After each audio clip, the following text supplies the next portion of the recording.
the key categories of your personal raw materials that you'll need to assess when trying to build your personal brand is to determine what you're already good at doing. This group of traits or attributes includes what various authors and researchers refer to as competencies, strengths, talents, abilities, and/or skills. For simplicity purposes, I'll usually refer to these here as current strengths. Typically, these are the activities and tasks that you already do well. Now, there are debates as to the degree to which any particular ability is the result of nature versus nurture. In other words, are you strong because your parents are strong, or are you strong because you've done a lot of physical labor for the past 5 years?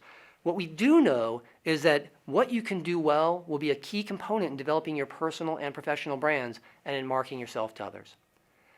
Now, there are several reasons why your current strengths are critical in marketing yourself. First, it's likely that these strengths didn't just happen by accident.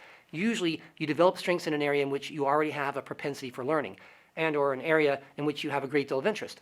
When you're able to learn something easily, many scientists argue that this is either an inherent talent, that you have a natural ability to excel at a particular activity, or that you had early exposure to an environment that helped you to cultivate the ability to learn that task easily.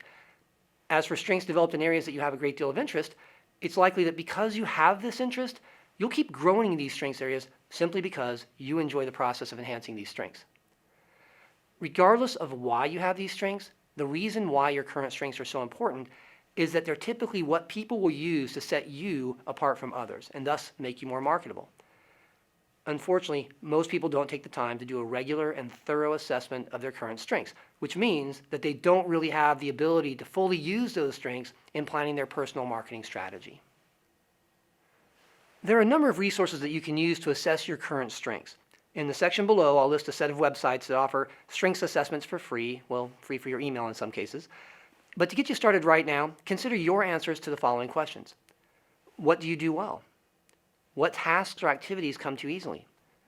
What training have you had that you've retained as skills? In this case, you might want to consider knowledge-based skills such as math or proofreading or the use of particular software programs, manual skills such as keyboarding or using tools, job-specific skills that pertain to a particular position or industry, and finally, transferable skills that you can take from job to job. Next question, in which areas in life do you typically excel? And finally, in which areas in life do you often receive praise from others? After answering these questions, go online and complete an online strengths assessment or two, and then get some feedback from your friends and relatives. Ask them for their perspectives on your current strengths. After doing all these assessments, your goal should be to be able to write down a list of between 5 and 10 current strengths in the form of skills, attributes, talents, and/or abilities. But before you start, don't forget to watch the next video in this series, which covers assessing your potential strengths in addition to your current strengths. Thanks.